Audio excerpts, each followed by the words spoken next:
everybody, this is Alchemist2 and I'm back again with another series review. I just watched episode 3 of 13. I actually missed episode 2 and quite a bit was unveiled in episode 2 as I just saw, but I was able to piece together everything, and the detective, somebody actually starts having kind of a fancy for him. And I think that would be Ivy that had the fancy for him. But Ivy, she's sort of in a bubble, especially after what's happened to her. And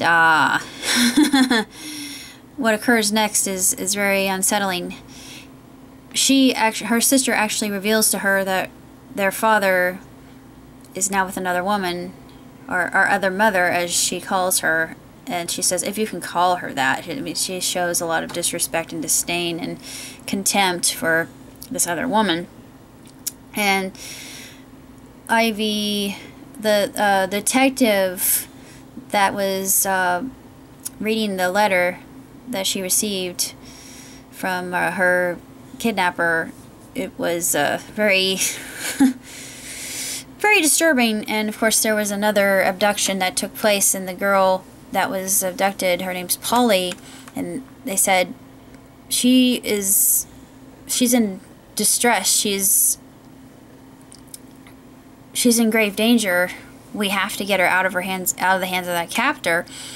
And they eventually do, but a lot of things occur in this episode, especially with Ivy's past and the young boy that likes her. I don't know if his name's Tim. Every time he comes to see her, and he wants to have what he once had. He was her first, so you get my meaning with that. She really hadn't known any kind of romance before that, or trusted anybody, and now she, especially with what's been revealed to her, and they were watching the video of her birth into the world, and she completely obliterated that tape. She smashed the heck out of it, because she was hot.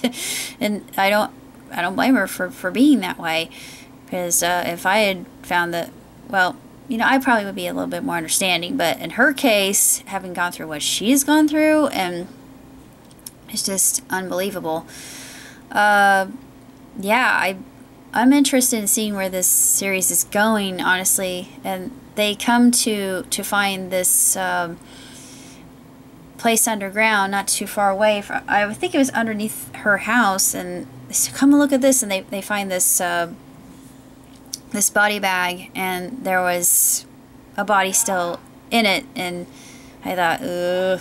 You know, I had the heebie-jeebies seeing that, and it was extremely unsettling. But I think she still has Stockholm Syndrome with being with her captor, and yeah, I'm extremely interested in seeing what happens next, even though it's not exactly something that you see every day. It takes upon a subject that we don't necessarily talk about. I'm sure it happens all the time, more than we want to admit to. There are very disturbed people in the world that are mentally unstable, that slip through the cracks and get by with this, and they really shouldn't. They should, I know this sounds terrible, they should be punished to the utmost degree, honestly. They're inhumane, they're monsters, but I shouldn't be calling them that. There's another side to that. They don't show the other side to that. I like to see all sides of something like that. They usually an abuser was abused, and it's a never-ending cycle. And it reminds me of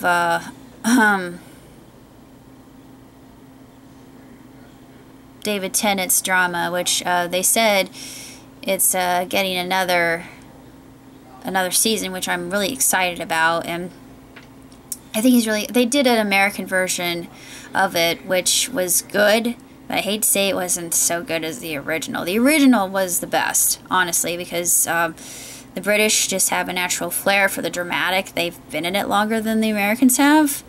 I know, Anglophile, but there's a lot of truth to that. They just have just this panache for being super super dramatic and very good at what they do. They're excellent actors. They're trained. I mean, they know Shakespeare, for heaven's sake. They study it in school, and they learn if they want to go into acting. It is a craft. It is a discipline, and it's blood, sweat, toil, and tears that goes into it. And they also go into fencing. It's not just one thing. You have to be very versatile. But yeah, that's reminding me of that. I mean, the acting in this is just absolutely phenomenal, and you feel for Ivy, and you know where she's coming from and how she feels. She doesn't want to be alone, and the only comfort that she's had is through her captor, and it's, like I said, it's just horribly, horribly twisted. And the only people that she can trust now would be her sister. I don't even know if she trusts that young boy. I was going to say the young lad who came. I don't know his name. I'm thinking it's Tim, but I could be wrong. The interactions are very interesting, and it just shows this whole corruptness and who can you trust, and what's really going on here. Is there some kind of subversion afoot? Is there some kind of secret sex trade going on? I wonder if that could be possible, because there could be some sex trafficking going on.